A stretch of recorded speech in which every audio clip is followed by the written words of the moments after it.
చూశారు కదా, ఆవిడకి ప్రజల కష్టాల కన్నా భర్త పాద సేవే ముఖ్యం.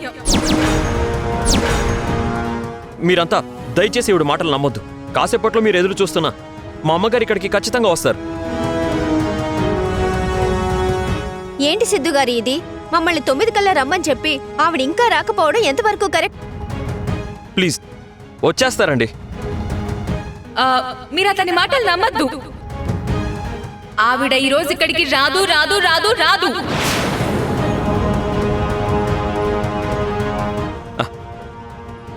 అదిగోండి మా అమ్మగారు వస్తున్నారు.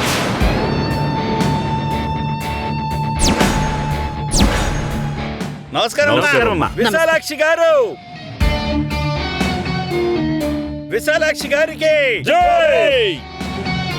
విశాలాక్షి గారు జై.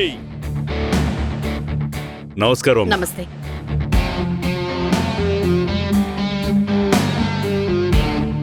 టైం పంక్చువాలిటీ లేని మీరు ప్రజాసేవ చేస్తారా? మీరు చెప్పండి. ఎమ్మెల్యే అవ్వకముందే మీరు ఇలా పొరపాటు చేస్తే మీరు రేపు ఎమ్మెల్యే అయితే మా పరిస్థితి ఏంటి? అయినా భర్తకాలు పట్టుకోవడానికి టైం ఉన్న మీకు ప్రజల్ని కలవడానికి మీకు టైం లేదా? మీరు ప్రశ్నలు అడగడం అయిపోతే నేను కాస్త మాట్లాడొచ్చా?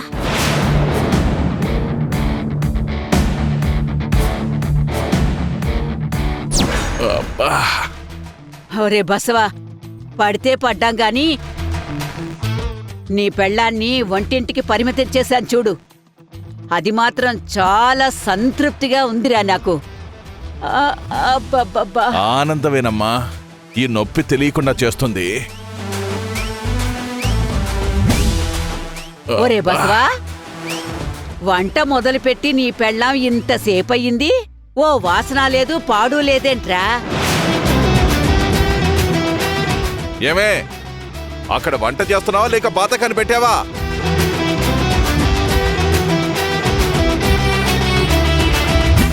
ఒరే, నాకేదో అనుమానంగా ఉంది, వంటింట్లోకి వెళ్ళి చూసొస్తా. నాకు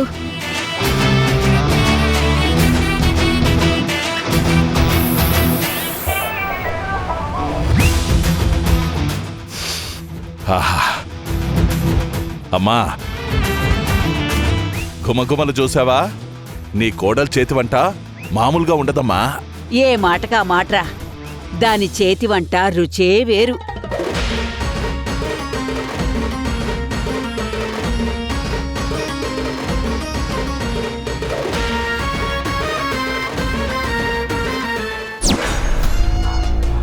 మీరంతా నన్ను క్షమించాలి.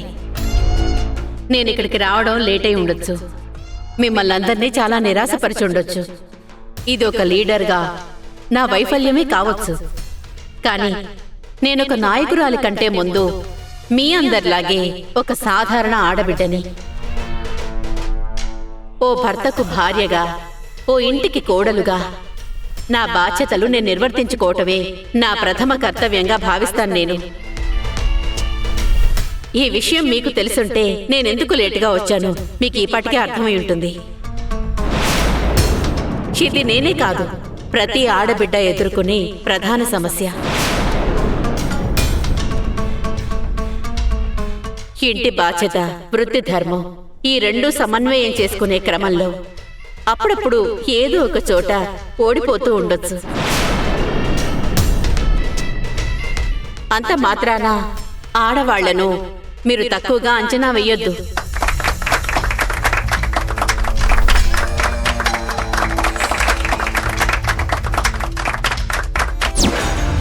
విశాల, వాడికి ఆకలేస్తుందంటే వంట ఎంతవరకు వచ్చింది?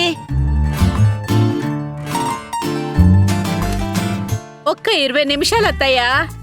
సరే, కాని అయిపోతుందిలేరా. ఇక మేనిఫెస్టో విషయానికొస్తే ఇదే మా భగవద్గీత, బైబిల్, ఖురాన్.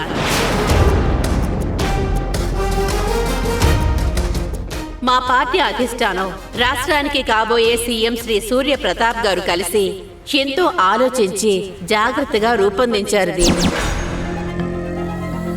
దీంట్లో చూస్తే పిల్లలందరికీ ఉచిత విద్య, పేదలందరికీ ఉచిత వైద్యం, వృద్ధులకు, వికలాంగులకు, వితంతువులకు పెన్షన్లు. ఇవే కాకుండా ప్రతి ఆడపిల్ల పెళ్లికి అవసరమైన తాలిబొట్టు కూడా మన ప్రభుత్వం అందజేస్తుంది.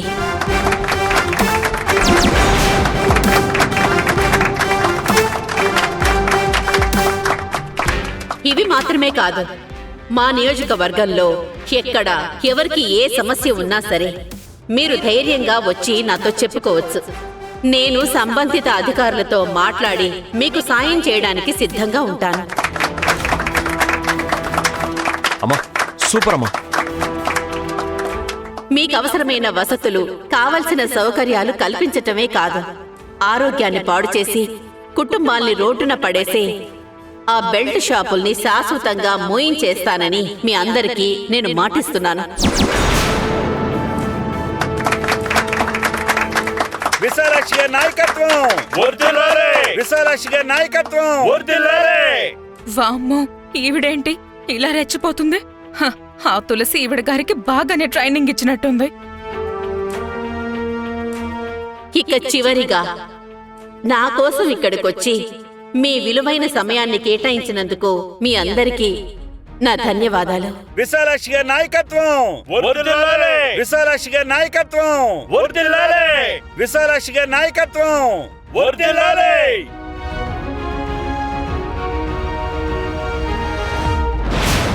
బసవా, మాట తప్ప మనిషి కనిపించడం లేదు. అసలది కిచెన్లో ఉందంటావా లేదంటావా?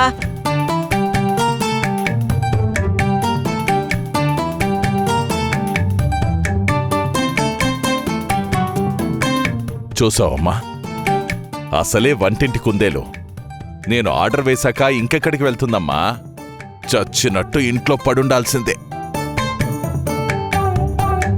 అమ్మా, ఈ అత్తని కూడా వదిలేసి కోడలు మీటింగ్కి వెళ్ళినట్టుందమ్మా.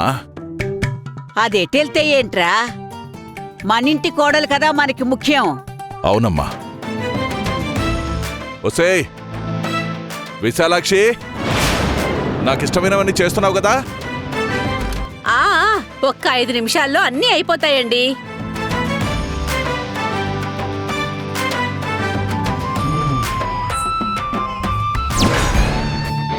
అమ్మా అసలు నువ్వేనా ఇలా మాట్లాడింది? అత్తయ్య, ఏం చేస్తున్నారు? నువ్వే చూడు, గోరింటాకు రాత్రిపూట పడుకునేటప్పుడు పెట్టుకుంటే తెల్లారేసరికి బాగా పండుతుంది.